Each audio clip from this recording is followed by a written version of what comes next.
Assalamualaikum warahmatullahi wabarakatuh.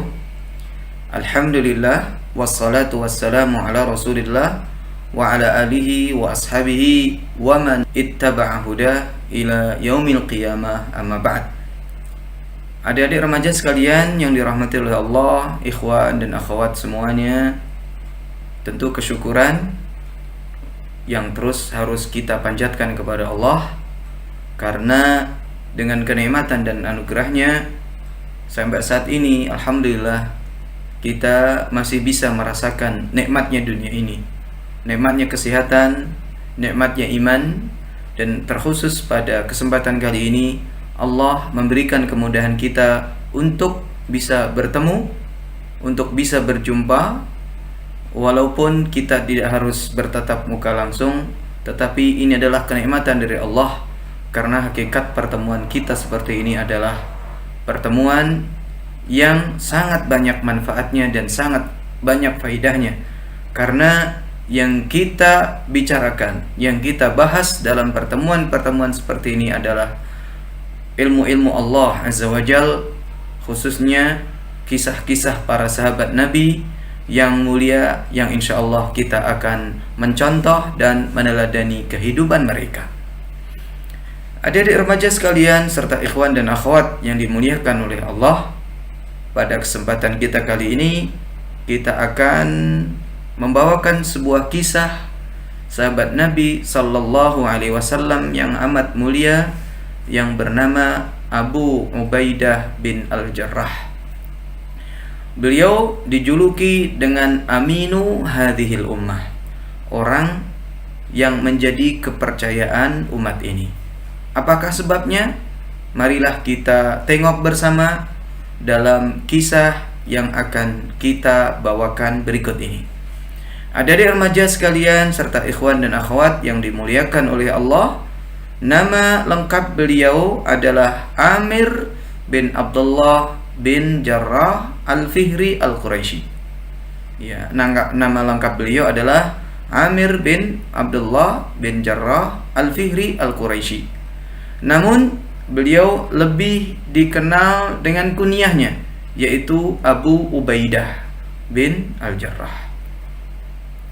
Adik-adik remaja serta ikhwan dan akhwat yang dimuliakan oleh Allah, Abu Ubaidah bin Al-Jarrah ini terkenal dengan wajah yang amat tampan, yang mana digambarkan wajah beliau selalu berseri-seri, matanya bersinar, dan beliau selalu bersikap ramah kepada setiap orang, sehingga banyak orang yang bersimpati kepada beliau.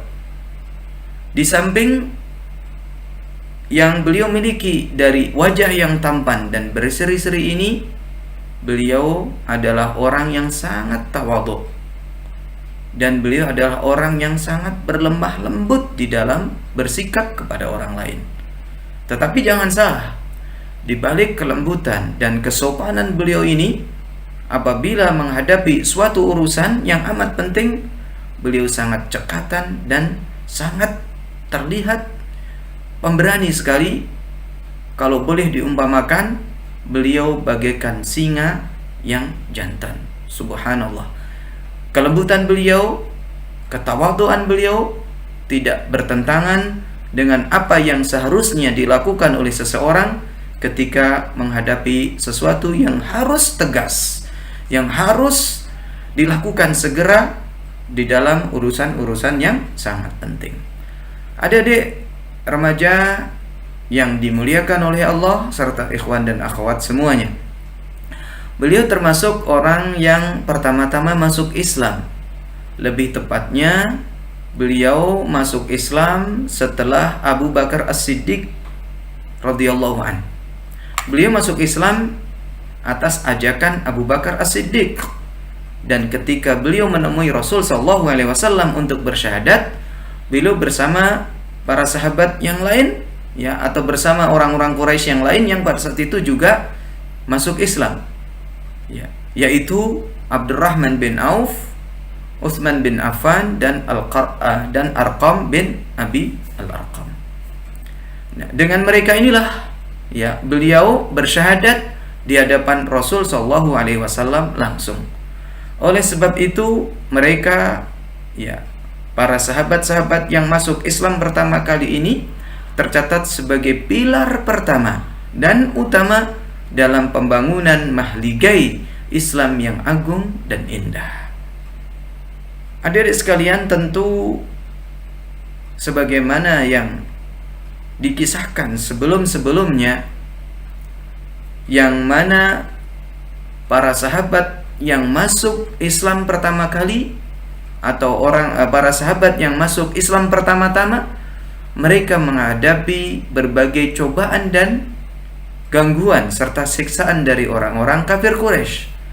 Abu Ubaidah bin Al-Jarrah pun sama, ya, beliau juga menghadapi tantangan tersebut, menghadapi perlawanan tersebut dari orang-orang Quraisy, sehingga beliau pun juga mendapatkan berbagai gangguan dan siksaan dari orang-orang kafir Quraisy. Namun Abu Ubaidah bin Al-Jarrah, atas kehendak Allah, atas hidayah Allah, atas pertolongan Allah, Abu Ubaidah sangat bersabar menghadapi hal itu, sehingga menjadi seorang sahabat dengan keimanan yang amat kokoh. Adik-adik yang dirahmati oleh Allah, ada sebuah kisah yang amat menarik dari Ubaidah bin Al-Jarrah ini. Suatu kali dalam peristiwa perang Badar, Abu Ubaidah bin Al-Jarrah ikut bersama kaum muslimin melawan orang-orang kafir Quraisy. Di dalam peperangan ini, Abu Ubaidah bin Al-Jarrah menunjukkan keberaniannya. Beliau tunjukkan bukan untuk riya, tetapi beliau tunjukkan dalam rangka ingin membela Islam dan kaum muslimin, dan ia serahkan seluruh jiwa raganya untuk Allah Azza wa Jalla. Beliau masuk ke barisan orang-orang kafir Quraisy. Beliau ingin, ya, bagaimana orang-orang kafir Quraisy ini di tangannya dia mampu untuk membunuh mereka. Namun orang-orang kafir Quraisy menghalau Abu Ubaidah bin Al-Jarrah untuk bisa masuk ke dalam barisan kaum kafir Quraisy ini. Tetapi Abu Ubaidah tidak menyerah. Beliau berusaha hingga masuk ke barisan mereka, dan terus dengan semangat beliau mengayunkan pedangnya menyerang musuh-musuh Islam dan kaum muslimin ini dari kalangan kafir Quraisy. Apa yang menarik dari cerita Abu Ubaidah bin Al-Jarrah ini ketika beliau masuk ke barisan kaum kafir Quraisy? Beliau melihat ada seseorang yang membuntuti beliau terus. Kemanapun beliau pergi, kemanapun beliau lari untuk menghindar ataupun untuk menyerang orang-orang kafir Quraisy ini, orang ini terus berusaha mendekat Abu Ubaidah bin Al-Jarrah untuk menyerang Abu Ubaidah. Tetapi Abu Ubaidah bin Al-Jarrah ketika melihat orang ini selalu menghindar, berlari sambil menyerang musuh. Ketika melihat orang ini, beliau menghindar lagi, tetapi orang ini terus mengejarnya. Hingga saatnya ketika orang ini terus mepet, ya, terus mendekat, terus menyerang Abu Ubaidah bin Al-Jarrah, dan Abu Ubaidah bin Al-Jarrah dalam kondisi terpepet dan harus melawan dan harus membela diri, maka orang ini pun dengan pedangnya yang begitu tajam, Abu Ubaidah bin Al-Jarrah yang mengayunkan pedangnya kemudian mengena ke kepala orang ini. Akhirnya seketika orang ini pun meninggal dengan kepala terbelah. Siapakah orang ini, adik-adik sekalian? Dan mengapa Abu Ubaidah menghindar dan terus menghindar dari orang ini? Orang tersebut adalah ayah kandung dari Abu Ubaidah sendiri. Ya, maka Abu Ubaidah terus ingin menghindar, beliau tidak ingin, ya, ayahnya sendiri terbunuh di tangannya. Yang pada saat itu ayahnya dalam kondisi tidak masuk Islam. Sehingga tadi beliau menghindar. Walaupun ujung-ujungnya ketika beliau terpepet, beliau membunuh, ya, dengan terpaksa membunuh ayahnya sendiri. Ya, adik-adik sekalian yang dirahmati oleh Allah, beliau bukan semata-mata ingin membunuh ayahnya, bukan. Tetapi beliau ingin membunuh kemusyrikannya. Ya, membunuh apa yang ada pada seitu pada ayah beliau. Yang tadi yang disampaikan, seandainya semata-mata ingin membunuh ayah, mungkin beliau tidak perlu menghindar. Ya, tetapi beliau sudah berusaha untuk menghindar agar jauh dari ayahnya, dan agar, ya, seandainya ayahnya terbunuh bukan dari tangannya sendiri, ternyata qadarullah ma syaa fa'al, ternyata ayahnya sendiri terbunuh oleh tangannya. Tetapi adik-adik yang dirahmati oleh Allah, ya, karena ayahnya dalam kondisi musyrik, maka seandainya seorang muslim harus terpaksa membunuh ayahnya dalam kondisi seperti ini, maka ini bukan perbuatan yang tercela. Sehingga Allah pun, ya, berkenaan dengan apa yang terjadi pada Abu Ubaidah bin Al-Jarrah ini pun berfirman di dalam surat Al-Mujadilah ayat 22. Saya rasa kalian hafal semuanya, ya. Apa kata Allah dalam ayat ini?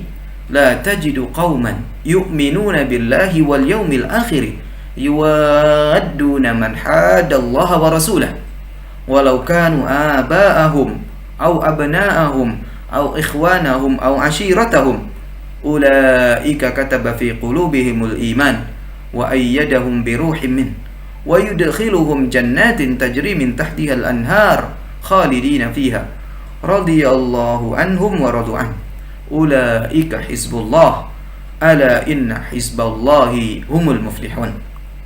Apa artinya adik-adik sekalian serta ikhwan dan akhwat semuanya?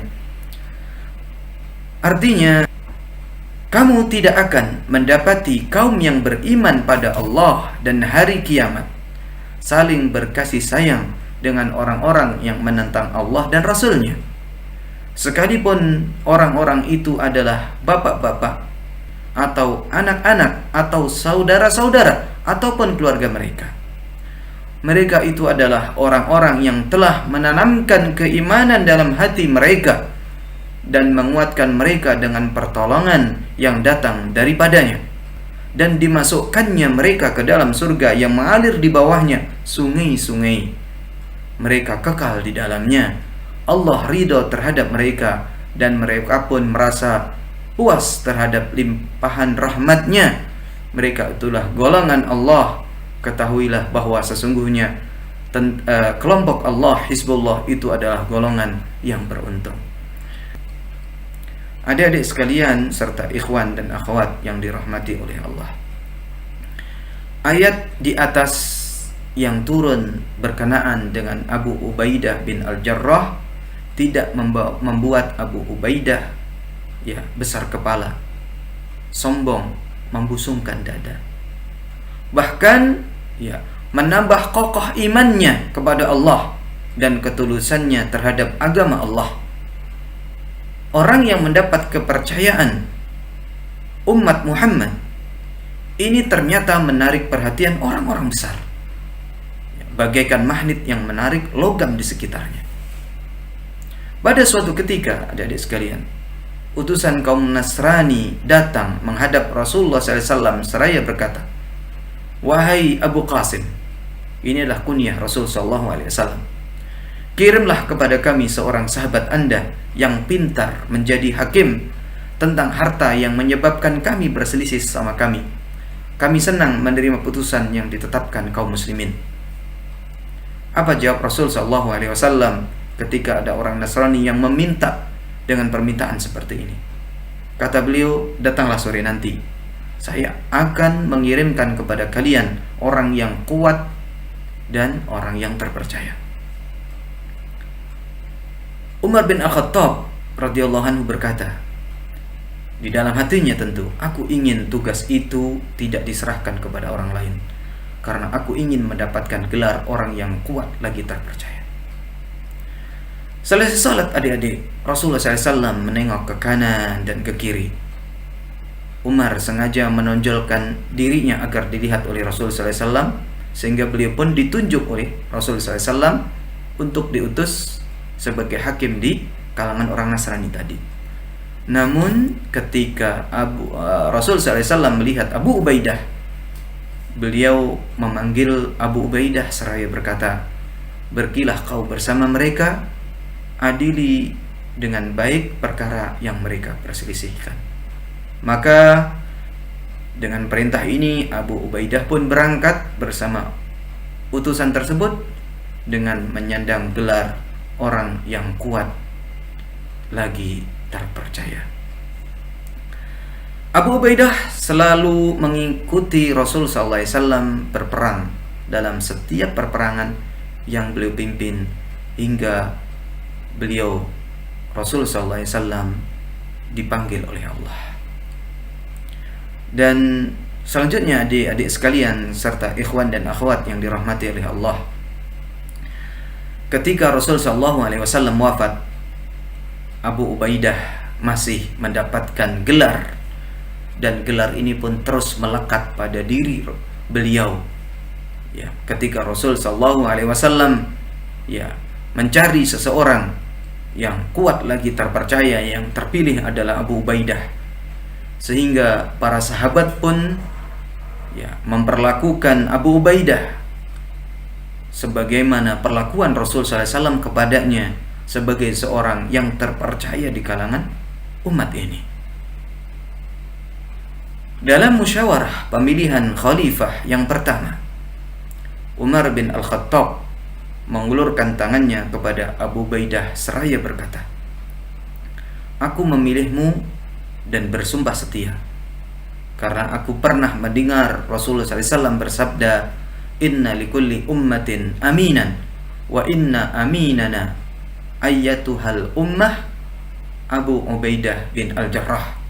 Sesungguhnya tiap-tiap umat mempunyai orang kepercayaan, dan orang yang paling dipercaya dari umat ini adalah engkau." Inilah ucapan Umar bin Al-Khattab kepada Abu Ubaidah bin Al-Jarrah, yang mana Umar bin Al-Khattab ingin memilih Abu Ubaidah bin Al-Jarrah sebagai khalifah yang pertama, karena melihat kedudukan Abu Ubaidah ini di sisi Rasul SAW sebagai orang yang sangat dipercaya oleh Rasul SAW. Namun apa jawab Abu Ubaidah? "Aku tidak mau mendahului orang yang pernah disuruh Rasul SAW mengimami kita sholat sewaktu hidup beliau, yaitu Abu Bakar As-Siddiq. Walaupun sekarang beliau telah wafat, marilah kita imamkan juga dia." Adik-adik sekalian yang dirahmati oleh Allah Azza wa Jalla, begitu percayanya Umar bin Al-Khattab kepada Abu Ubaidah, sehingga Abu Ubaidah menurut Umar bin Al-Khattab layak untuk menjadi khalifah yang pertama. Namun tadi Abu Ubaidah sangat tawadhu. Abu Ubaidah sangat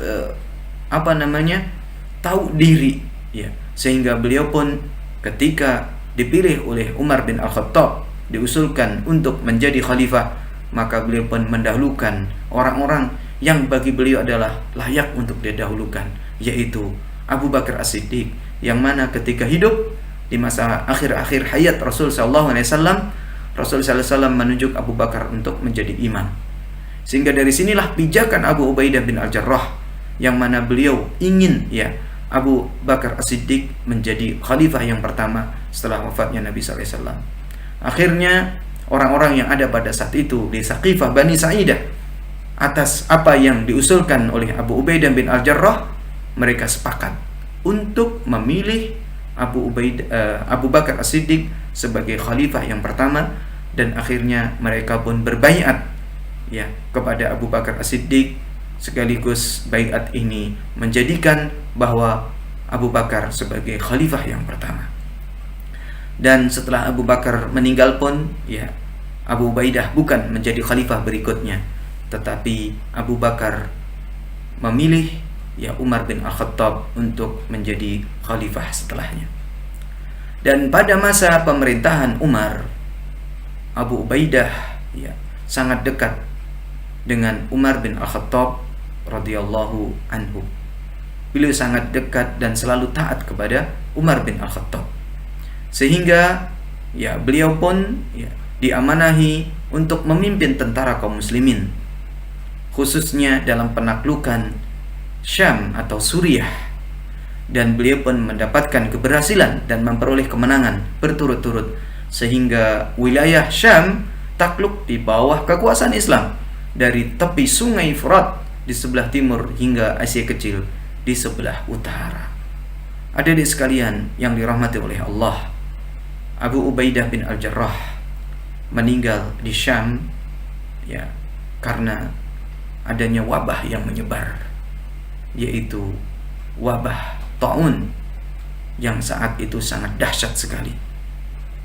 Beliau meninggal ya karena sakit tersebut di Syam, dan saat menjelang wafatnya beliau berwasiat kepada seluruh prajuritnya, "Aku berwasiat kepada kalian, jika wasiat ini kalian terima dan laksanakan, kalian tidak akan sesat dari jalan yang baik dan senantiasa dalam keadaan bahagia. Tetaplah kalian menegakkan salat, berpuasalah Ramadan, bayarlah zakat, dan tunaikan haji dan umrah. Hendaknya kalian saling memberikan nasihat sesama kalian. Nasihatilah pemerintah kalian, dan jangan biarkan mereka tersesat. Dan janganlah kalian tergoda oleh dunia. Walaupun seseorang berusia panjang hingga 1000 tahun pun, dia pasti akan menemui kematian seperti yang kalian saksikan ini." Kemudian ketika itu beliau menoleh kepada Mu'adz bin Jabal, "Wahai Mu'adz, sekarang kau yang menjadi panglima." Adik-adik sekalian yang dirahmati oleh Allah, inilah ya akhir hayat Abu Ubaidah bin Al-Jarrah, sekaligus penutup pertemuan kita tentang kisah yang indah terkait Abu Ubaidah bin Al-Jarrah ini.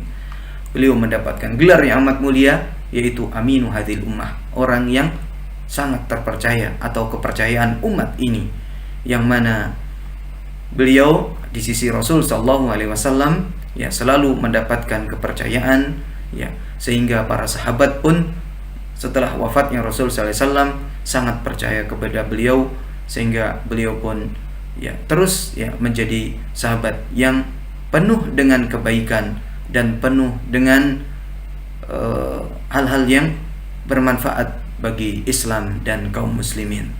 Demikian adik-adik sekalian yang dirahmati oleh Allah, semoga apa yang kita bawakan dari kisah-kisah yang baik ini, khususnya terkait Abu Ubaidah bin Al-Jarrah ini ya mendapatkan kebaikan, dan kita pun mampu untuk menjadi orang yang selalu meneladani mereka, meneladani para sahabat, khususnya meneladani Abu Ubaidah bin Al-Jarrah ini, sehingga kita nanti pun di akhirat dikumpulkan bersama mereka.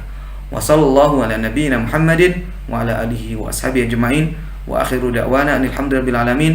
Wassalamualaikum warahmatullahi wabarakatuh.